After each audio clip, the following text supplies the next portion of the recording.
अस्सलाम वालेकुम व्यूवर्स, कैसे हैं आप सब। उम्मीद है बखैर आफ़ियत होंगे। अल्हम्दुलिल्लाह मैं भी बिल्कुल ठीक हूँ। तो व्यूवर्स, आज मैं आपके साथ कुछ ऐसी चीज़ों की रेसिपीज़ शेयर करने जा रही हूँ जो अगरचे मार्केट में आसानी से मिल जाती हैं, लेकिन होममेड इज़ ऑलवेज़ बेस्ट, क्योंकि घर में ये चीज़ें तैयार करते वक्त ना सिर्फ सफाई का ख़ास तौर पर ख्याल रखा जाता है, बल्कि आप अपने टेस्ट के मुताबिक स्टैंडर्ड चीज़ें तैयार कर सकते हैं। तो आइए हम सबसे पहले फ्रोज़न पराठा तैयार कर लेते हैं। फ्रोज़न पराठा बनाने के लिए मैंने 3 कप गंदम का आटा लिया है, जिसमें मैं शामिल कर रही हूँ हाफ़ टी स्पून नमक, हाफ़ टी स्पून चीनी, 2 टेबल स्पून ऑयल। ये तीनों चीज़ें पहले हम आटे में अच्छे से मिक्स कर लेंगे और इनको मिक्स करने के बाद हम थोड़ा थोड़ा पानी लगाते हुए आटे को गूंदकर उसकी डो तैयार कर लेंगे। मैंने आटे को गूंदने के बाद एक बाउल में डालकर उसे ऑयल से ग्रीस कर लिया है। अब मैं इसे ढककर थोड़ी देर के लिए रेस्ट दे रही हूँ। मैंने आटे को 15 से 20 मिनट के लिए रेस्ट दिया है। अब ये पराठे बनाने के लिए बिल्कुल तैयार है। तो मैं पहले इस आटे के सादे पेड़े तैयार कर लेती हूँ। तो पेड़े तैयार करने के बाद मैं एक एक करके इनकी रोटी बेल लूँगी और रोटी बेलने के बाद इसके ऊपर ब्रश की मदद से घी लगाकर ऊपर खुश्क आटा डस्ट कर लेंगे। आटा डस्ट करने के बाद मैं कटर की मदद से इस रोटी की पट्टियाँ काट रही हूँ। फिर मैं पहली पट्टी उठाकर उसे दूसरी के ऊपर रख दूँगी। इस तरह पट्टियों को उठाते हुए एक दूसरे के ऊपर तह जमाकर मैं हाथों की मदद से इनको एक दूसरे के ऊपर मजबूती से सेट कर लूँगी। फिर उसके बाद इसके ऊपर वाली सतह पर घी लगाकर इसको रोल करते हुए बड़ी आसानी से इसका बालदार पेड़ा तैयार कर लेंगे। तो मैं इस तरह बाकी तमाम पेड़े तैयार कर लेती हूँ। तो आप देख सकते हैं कि कितनी खूबसूरती से बालदार पेड़े तैयार हैं। अब इन पेड़ों की मदद से हमें पराठे तैयार करने हैं, तो इसके लिए पहले मैं सरफेस को भी घी से ग्रीस कर रही हूँ। फिर इसको हाथों की मदद से प्रेस करते हुए रोलिंग पिन की मदद से रोल कर लिया है।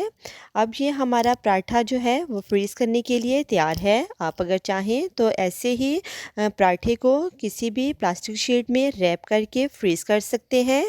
तो इस कच्चे पराठे को 8 से 10 दिन के लिए फ्रीज़ कर सकते हैं। दूसरा तरीका पराठे को हाफ़ कुक करके फ्रीज़ करने का है। उसके लिए पराठे को बेलकर उसको तवे पर डालकर मीडियम फ्लेम पर 20 से 30 सेकंड के लिए कुक करना है। पहले हम उसे एक साइड से 20 से 30 सेकंड के लिए पका लेंगे। फिर उसकी साइड को चेंज करके दूसरी तरफ से भी उसको 20 से 30 सेकंड के लिए पकाना है। तो हमारा ये हाफ़ कुक पराठा रेडी है। तो मैंने इस तरह एक एक करके तमाम पराठे हाफ़ कुक कर लिए हैं। इन हाफ़ कुक पराठों को हम तकरीबन 3 वीक्स के लिए फ्रीज़ कर सकते हैं। तो व्यूवर्स, इन पराठों को फ्रीज़ करने का मकसद सिर्फ ये है कि अगर हम कभी सहरी में लेट हो जाएं या खुदा ना खास्ता किसी की तबीयत ख़राब हो तो इन्हें निकालें और आसानी से घी लगाकर तल लें। तो इन पराठों को फ्रीज़ करने के लिए पहले नीचे बटर पेपर रख के उसके ऊपर पराठा रख कर दोबारा से बटर पेपर लगाना है और फिर ऊपर नीचे बटर पेपर और पराठों की तहें लगाने के बाद मैं इनको एक ज़िप-लॉक बैग में डालकर फ्रीज़ कर लेती हूँ, क्योंकि इस तरह ये ज़्यादा सेफली स्टोर हो सकते हैं। इस तरह इन्हें इस्तेमाल के वक़्त निकालने में आसानी रहती है। तो अब हम बड़े और बूंदी तैयार कर लेते हैं। बड़े तैयार करने के लिए मैं हमेशा माश की दाल और बेसन इस्तेमाल करती हूँ। तो इसके लिए मैंने 1 कप माश की दाल रात भर के लिए भिगोकर रख दी थी। अब मैं दाल में से पानी निकाल कर उसको ग्राइंडर में डालकर ग्राइंड कर लूँगी। अगरचे पानी के बगैर दाल ग्राइंड करने में थोड़ी सी मुश्किल होगी, लेकिन ये आहिस्ता आहिस्ता ग्राइंड हो जाएगी। तो थोड़ा सा ग्राइंड करने के बाद इसको खोल कर चम्मच की मदद से मिक्स कर लेंगे, ताकि नीचे वाली दाल ऊपर आ जाए और ऊपर वाली दाल जो है वो भी आसानी से ग्राइंड हो जाए। तो मैंने इस दाल का चंकी सा पेस्ट रेडी कर लिया है। दाल का पेस्ट रेडी करने के बाद मैंने एक बाउल में 1 कप बेसन डाला है। क्योंकि दाल मैंने 1 कप ली थी, इसलिए मैं 1 कप बेसन इस्तेमाल कर रही हूँ। 1 कप बेसन में मैं शामिल कर रही हूँ हाफ़ टी स्पून नमक, हाफ़ टी स्पून ज़ीरा। अब इन दोनों चीज़ों को मैं पहले बेसन में अच्छे से मिक्स कर लूँगी। फिर उसके अंदर दाल का पेस्ट शामिल करके दाल की पेस्ट और बेसन को हाथ की मदद से अच्छे से मिक्स करना है। इन दोनों चीज़ों को अच्छी तरह मिक्स करने के बाद थोड़ा थोड़ा पानी शामिल करते हुए इनका एक थिक सा बैटर रेडी कर लेना है। फिर इस बैटर को एक ही डायरेक्शन में मूव करते हुए हाथ की मदद से बीट करना है। तो मैं इस बैटर को तकरीबन 8 से 10 मिनट के लिए बीट कर चुकी हूँ। आप इसकी कंसिस्टेंसी देख सकते हैं। फिर इस बैटर को तकरीबन 10 से 15 मिनट के लिए रेस्ट देना है। अब बड़े फ्राई करने के लिए मैंने एक कढ़ाई में ऑयल डालकर उसको गरम कर लिया है। अब मैं एक स्कूप की मदद से इसमें मुनासिब मिक़दार में बैटर डालती जाऊंगी। आप चाहें तो चम्मच या हाथ की मदद से भी बड़े बना सकते हैं। अब इनके ऊपर ऑयल डालते हुए इनको गोल्डन होने तक मीडियम फ्लेम पर फ्राई कर लेंगे। तो थोड़े से बैटर से खूबसूरत से यमी बड़े तैयार हैं। इसके बाद आ जाते हैं बूंदी की तरफ। तो बूंदी फ्राई करने के लिए मैंने 1 कप बेसन लिया है, जिसमें मैं शामिल कर रही हूँ 1/4 टीस्पून नमक, 1/4 टीस्पून लाल मिर्च पाउडर, 1/8 टीस्पून मीठा सोडा, हाफ़ टी स्पून पिसा हुआ ज़ीरा जिसे मैंने फ्राई करके पीसा है। तो पहले मैं इन सब चीज़ों को बेसन में अच्छी तरह मिक्स कर लूँगी।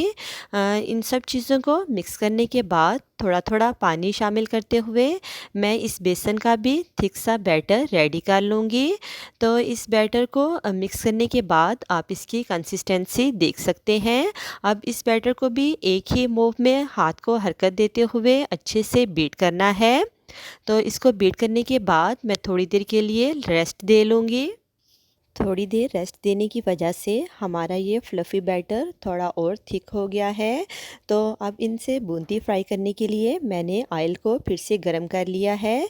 अब मैं एक सुराहों वाली प्लास्टिक बास्केट में इस बैटर की मदद से बूंदी तैयार करूँगी। आप चाहें तो चावल पकाने वाले चम्मच की मदद से भी बूंदी तैयार कर सकते हैं। उसके लिए मैं बास्केट में एक चम्मच से बैटर डालकर उसी चम्मच की मदद से उस बैटर को हल्के से प्रेस करूँगी। तो ये बड़ी खूबसूरती से बूंदी ऑयल में गिरती जाएगी। फिर इस बूंदी को हमें अच्छे से गोल्डन होने तक फ्राई करना है। कप बेसन से ढेर सारी बूंदी झटपट तैयार है। इन बड़ों और बूंदी को फ्राई करने के बाद मैंने एक ट्रे में निकाल कर ठंडा होने के लिए रख दिया है। इन बड़ों और बूंदी को इस्तेमाल से पहले 10 से 15 मिनट के लिए नीम गर्म नमक मिले पानी में भिगो कर रखना है। तो ये बहुत जल्द फूलकर सॉफ्ट हो जाएंगे और आप इनसे बड़ी आसानी से दही बड़े या बूंदी चाट वगैरह तैयार कर सकते हैं। आप चाहें तो इन बड़ों को ज़िप लॉक बैग में डालकर 1 महीने के लिए बड़ी आसानी से फ्रीज़ कर सकते हैं। और इस बूंदी को एयर टाइट जार में डालकर सेव किया जा सकता है। तो मैं इस बूंदी और बड़ों दोनों को एक ज़िप लॉक बैग में डालकर स्टोर कर रही हूँ। बड़े और बूंदी के बाद मैं समोसा और रोल पट्टी तैयार कर रही हूँ। तो समोसा और रोल पट्टी बनाने के लिए मैंने 2 कप मैदा लिया है। इस 2 कप मैदे में मैं हाफ़ टी स्पून नमक और 2 टेबल स्पून ऑयल शामिल कर रही हूँ। साथ इसके लिए पानी हम मैदा गूंदने के लिए इस्तेमाल करेंगे। तो पहले इस मैदे में नमक शामिल करके उसको अच्छी तरह मिक्स कर लेते हैं। नमक मिक्स करने के बाद इसमें ऑयल डालकर ऑयल को भी अच्छी तरह मैदे में मिक्स करना है, बल्कि इसको दोनों हाथों से मसलते हुए मैदे में खूब अच्छी तरह से मिक्स कर लेना है। फिर थोड़ा थोड़ा पानी डालते हुए इस मैदे को आटे की तरह गूंद लेना है, लेकिन इसे थोड़ा सा सख्त रखना है। मैंने इस डो को गूंदने के बाद 25 से 30 मिनट के लिए रेस्ट के लिए रख दिया है। रेस्ट के बाद अब ये डो बिल्कुल तैयार है। अब मैं इस मैदे की छोटी छोटी सी बॉल्स तैयार कर लेती हूँ, जितनी कि हम पूरी के लिए तैयार करते हैं। मैं तकरीबन 5 बॉल्स रेडी कर रही हूँ, क्योंकि मैं 5 तहों की पट्टियाँ तैयार कर रही हूँ। तो इसके लिए पहले हम एक पेड़े के ऊपर अच्छे से खुश्क आटा लगा लेंगे। फिर हाथ की मदद से उसके किनारों को पतला करते हुए इसको रोलिंग पिन की मदद से रोल करके पूरी की साइज़ की रोटी तैयार कर लेंगे। तो मैंने इन तमाम पेड़ों से रोटियां बेल ली हैं। अब एक एक रोटी को उठाकर हम पहले रखेंगे और पहले रोटी के ऊपर वाली सतह पर ब्रश की मदद से अच्छे से ऑयल लगाना है। ऑयल अच्छी तरह लगाने के बाद इसके ऊपर ढेर सारा आटा डस्ट करना है और फिर एक दूसरी रोटी उठाकर रख देना है। फिर दूसरी रोटी के भी ऊपर वाली सतह पर ऑयल और आटा लगाता है। इस तरह तय दर तय 5-6 रोटियां ऊपर नीचे रख कर इसको बड़ी सी रोटी की शक्ल दे लेनी है।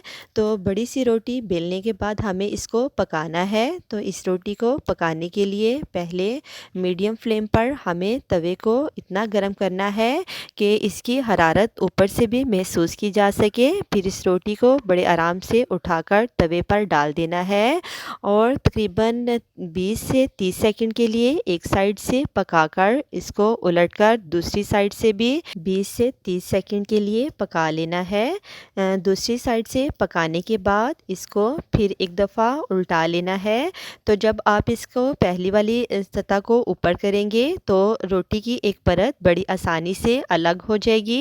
आप इसे उठाकर अलहदा से फोल्ड कर लें ताकि ये नरम रहे और फिर आप इस रोटी की साइड को पलट दें और दूसरी साइड से भी एक परत को अलग करके उठा लें। इस तरह आप एक एक परत को अलग करते जाएं और रोटी की साइड को बदलते जाएं। तो जो साइड नीचे वाली पककर तैयार होगी उसकी परत बड़ी आसानी से अलग हो जाएगी।